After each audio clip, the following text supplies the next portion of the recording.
Hello everyone, welcome to জ্ঞান সিন্ধু। তো আমি আজকে তোমাদের ষষ্ঠ শ্রেণী গণিত প্রভাব বইয়ের প্রথম 1 থেকে 4 পাতায় যা যা রয়েছে সেই সমস্ত বিষয় সম্পর্কে কনসেপ্ট ক্লিয়ার করাবো। এবং এই কনসেপ্ট ক্লিয়ার করানোর সময় আমি তোমাদের বাংলা টার্মগুলোর পাশাপাশি ইংলিশ টার্মগুলোকেও উল্লেখ করে দেব, যাতে তোমাদের হায়ার স্টাডিজে কোনো প্রবলেম না হয়। আমি আরও অনেক কিছু বিস্তারিত বর্ণনা করে দেব এবং এই 1 থেকে 4 পাতার ইন্ট্রোডাকশন দেওয়ার পর আমি তোমাদের থরলি বুকেতে করাতে শুরু করব। যদি তোমাদের ভিডিওটা ভালো লেগে থাকে তাহলে অবশ্যই ভিডিওটিতে একটি লাইক করবে এবং চ্যানেলটিকে সাবস্ক্রাইব করবে। আর দেরি না করে এবার শুরু করি। প্রথমে তোমাদের 1 থেকে 4 পাতার মধ্যে যে টপিকটা রয়েছে সেটা হচ্ছে সরল। সরলের ইংলিশ কি? সিম্পলিফিকেশন।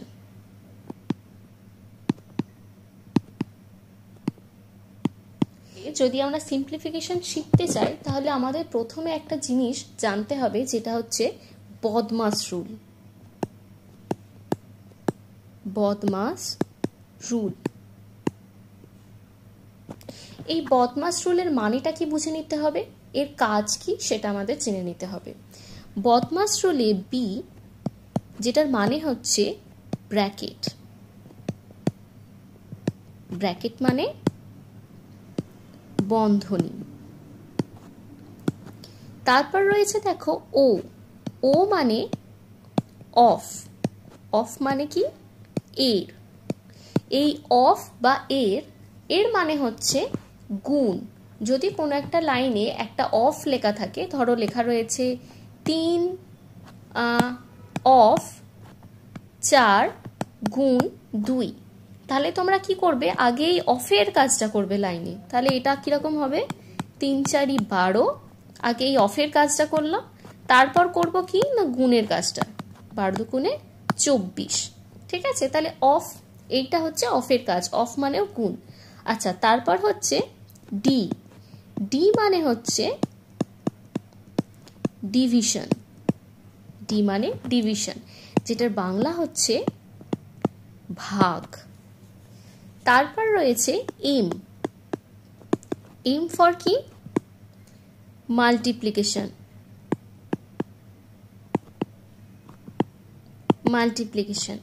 মাল্টিপ্লিকেশন মানে হচ্ছে গুণ। তারপর রয়েছে অ্যাডিশন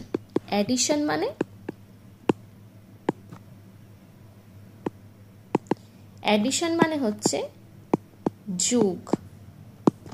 তারপর রয়েছে এস মানে হচ্ছে সাবট্রাকশন। এই স্পেলিংটা অনেক সময় সাবট্রাকশনও লেখা থাকে, মানে SUBSTRACION। ঠিক আছে, সাবট্রাকশনও লেখা থাকে। এটার মানে হচ্ছে বিয়োগ। ঠিক আছে, তাহলে বদমাস রুল যখন আমরা শিখবো, আমরা সব সময় জানবো যে আগে কোনো একটা সরলের মধ্যে আগে ব্র্যাকেটের কাজ হবে, তারপর হবে অফের কাজ, তারপর হবে ডিভিশনের কাজ, তারপর হবে মাল্টিপ্লিকেশন, তারপর অ্যাডিশন, তারপর সাবট্রাকশন। এইরকম ভাবে 1 by 1 কিন্তু কাজ হবে। আচ্ছা, বদমাস রুলের বি ফর তো ব্র্যাকেট। ব্র্যাকেটেরও আবার কিন্তু একটু ব্যাপার আছে, সেটা একটু বলে দিই। দেখো,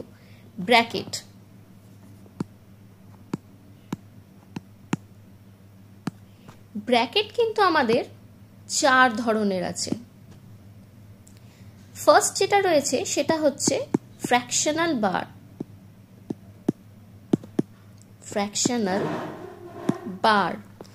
যেটাকে বলা হয় রেখা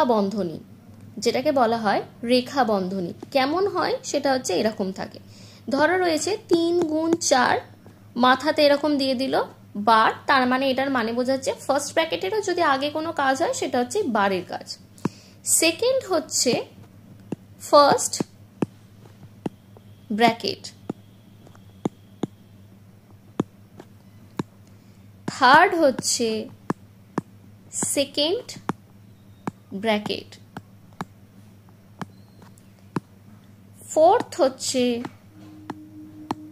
থার্ড ব্র্যাকেট। ঠিক আছে, ফার্স্ট ব্র্যাকেটটা কেমন দেখতে হয়, এইরকম দেখতে হয়। সেকেন্ড ব্র্যাকেটটা কিরকম দেখতে হয়, এইরকম হয়। থার্ড ব্র্যাকেটটা কেমন হয়, এইরকম হয়। ফার্স্ট ব্র্যাকেট তো প্রথম বন্ধনী, সেকেন্ড ব্র্যাকেট মানে দ্বিতীয় বন্ধনী, থার্ড ব্র্যাকেট মানে তৃতীয় বন্ধনী। ঠিক আছে?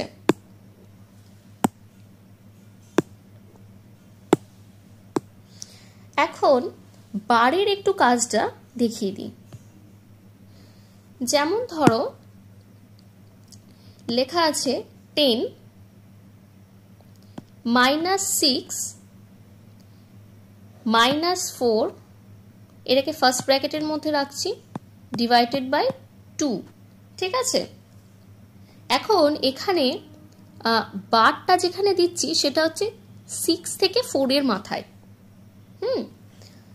সেম সরল আমি আরেকটা লিখে নিই, 10 -6 -4, বারটা দিচ্ছি -6 থেকে -4 অবধি, ডিভাইডেড বাই 2। তাহলে দেখো দুটো সরলে একদম সেম টু কেজি, শুধু ফার্স্টের যেটা রয়েছে নাম্বার এ তে সেটা দেখো 6 থেকে 4 অবধি টেনেছি বারটা, আর নাম্বার বি তে যেটা রয়েছে সেটা দেখো রয়েছে -6 থেকে -4 অবধি। ঠিক আছে? তাহলে প্রথম যেটা নাম্বার এ তে সেটা সলভ করে নিই। 10 ফার্স্টে যেমন 10 আছে অ্যাজ ইট ইজ আমরা লিখবো, তারপর মাইনাস যেমন আছে অ্যাজ ইট ইজ লিখবো। 6 - 4 কত হয় আমাদের, 2 হয়, তাহলে সেটা আমরা 2 লিখে দিলাম। ফার্স্ট ব্র্যাকেট যেমন আছে অ্যাজ ইট ইজ লিখে দিলাম, তারপর ডিভাইডেড বাই 2। ঠিক আছে? এখন এখানে 10 - 2 মানে কত হয়, দ্যাট ইজ 8। তারপর কি লিখবো, divided by 2 as it is বসে গেল। তাহলে 2 4 এ 8 হয়, তাহলে আমরা লিখে দিলাম 4। ঠিক আছে? সেম দেখো নাম্বার বি তে, দেখো বি তে রয়েছে হচ্ছে 10। ঠিক আছে? 10 রয়েছে, -6 এবং তার সাথে রয়েছে -4। তাহলে এই জিনিসটা আমরা কেমন করব দেখো, এই জিনিসটা হচ্ছে ধরো একটা আমি নাম্বার লাইন যদি আঁকি, এইখানে ধরো রয়েছে 0। ঠিক আছে? -6 এদিকটা ধরো রয়েছে +1, এদিকটা রয়েছে +2, এদিকটা রয়েছে +3। আচ্ছা, এদিকটা রয়েছে 1 2 3 4 5 6 7 8 9 10। এদিকগুলো হবে তোমার -1 -2 -3 -4 -5 -6 -7 -8 -9 -10। এটার জন্য দেখো রয়েছে -6, তাহলে 0 থেকে -6 যদি যাই আমি 1 2 3 4 5 6। ঠিক আছে? তাহলে এই জায়গাটায় রয়েছে। -6 থেকে আবার কোন দিকে যেতে বলেছে, -4, তাহলে 1 2 3 4, তাহলে -4 আবার গেলাম। এখন কি অ্যান্সার আসছে এখানে, -10। তাহলে এখন হচ্ছে -10, তাহলে -6 -4 মানে হচ্ছে -10। তাহলে এটাকে আমি ফার্স্ট ব্র্যাকেটে রেখে দিলাম, ডিভাইডেড বাই 2। ঠিক আছে? তাহলে 10 - 10 কত হয়, 10 - 10 হয় 0। 0 ডিভাইডেড বাই 2। ঠিক আছে? তাহলে 0 ডিভাইডেড বাই 2 কত হয়, অ্যান্সার আমাদের 0। তাহলে দেখো দুটো সরল একদম সেম, শুধুমাত্র বারটা একটা ছোট একটা একটু বড় বার রয়েছে। এইটার জন্য কিন্তু দেখো দুটোর অ্যান্সার কিন্তু আলাদা বেরিয়ে গেল। তো আশা করছি বদমাস রুল নিয়ে আর কোনো অসুবিধা হবে না। পরের দিন আমি বইটা ডেসক্রাইব করা শুরু করব। তো আজকের জন্য এইটুকুই, দেখা হচ্ছে পরের ক্লাসে।